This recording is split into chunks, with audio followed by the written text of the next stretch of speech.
네, 할렐루야. 네, 이제 앞으로 오늘부터 묵상할 책은 바로 유기성 목사님이 쓰신 당신은 행복하십니까? 입니다. 이 책을 통해서 복음의 기초부터 다시 다져가는 그런 시간이 될 것입니다. 오늘 우리가 첫 번째로 나눌 주제는 당신은 행복하십니까? 입니다.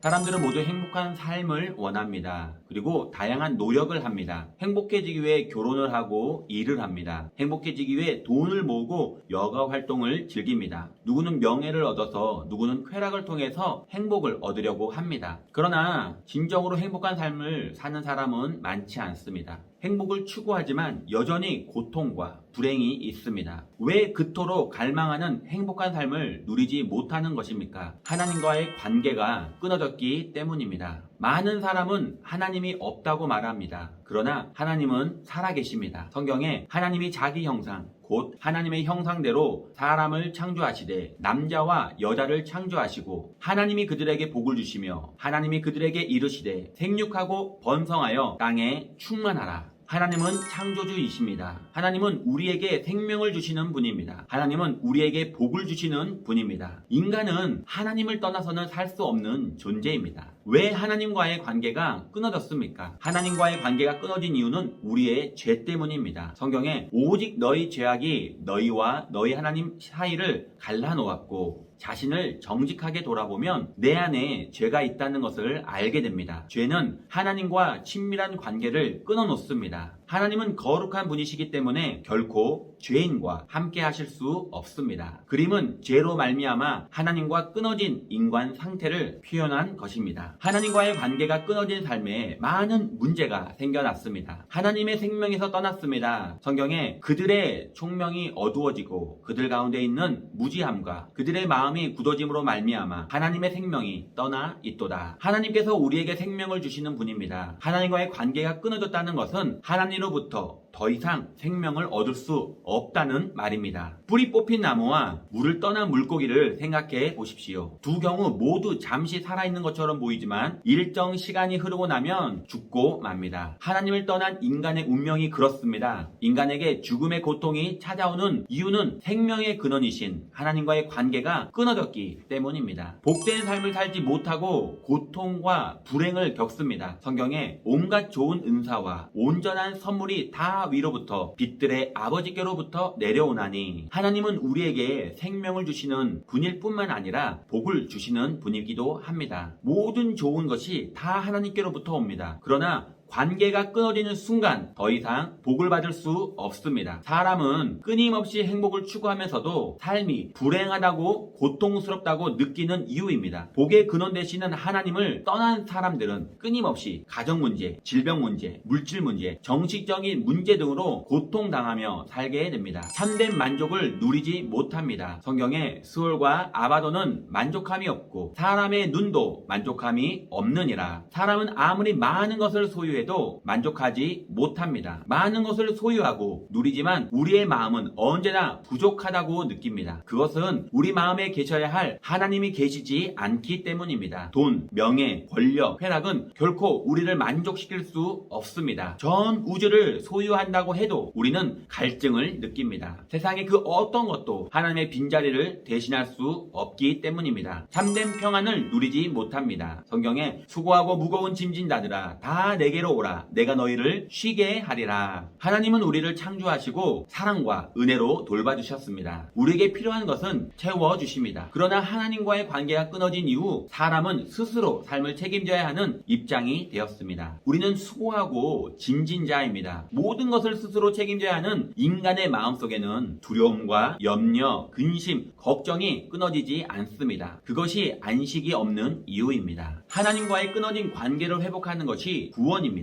죄는 생명과 복의 근원이신 하나님과의 관계를 끊어 놓았습니다. 그 결과 행복을 원하는 우리에게 불행과 고통이 찾아왔습니다. 그러므로 하나님과의 관계가 회복되려면 죄의 문제를 해결해야 합니다. 죄는 모든 문제의 원인이기 때문입니다. 죄의 문제가 해결돼야 비로소 우리는 하나님 안에서 행복한 삶을 살 수 있습니다. 죄의 문제가 해결되어 하나님과의 관계가 회복되는 것을 우리는 구원이라고 합니다. 그렇다면 죄의 문제를 어떻게 해결할 수 있습니까? 예수 그리스도는 하나님과의 관계를 회복시키는 유일한 길입니다. 성경에 하나님이 세상을 사랑하사 독생자를 주셨으니 이는 그를 믿는 자마다 멸망하지 않고 영생을 얻게 하려 하심이라. 우리가 죄인임에도 불구하고 하나님은 우리를 사랑하십니다. 우리의 죄의 문제를 해결하시고자 아들을 보내주셨습니다. 성경에 예수께서 이르시되 내가 곧 진리요 생명이니 나로 말미암지 않고는 아버지께 올 자가 없느니라. 생명의 근원이신 하나님 아버지께 나아갈 수 있는 유일한 길입니다. 죄로 인해 끊어졌던 하나님과의 관계를 회복시키는 유일한 길입니다. 우리가 구원 얻을 수 있는 유일한 길입니다. 예수 그리스도께서는 십자가에서 우리의 모든 죄를 이미 해결하셨습니다. 성경에 우리는 다 양 같아서 그릇 행하여 각기 제 길로 갔거늘 야훼께서 우리 모두 죄악을 그에게 담당시키셨도다. 예수님 십자가에서 죽으심은 우리의 죄 때문입니다. 내가 치러야 할 나의 죄값 때문입니다. 예수님은 십자가에서 다 이루었다고 말씀하셨습니다. 이 말은 지불이 완료되었다, 빚이 갚아졌다 라는 뜻입니다. 우리의 죄값을 대신 갚아주셨고 죽으셨다가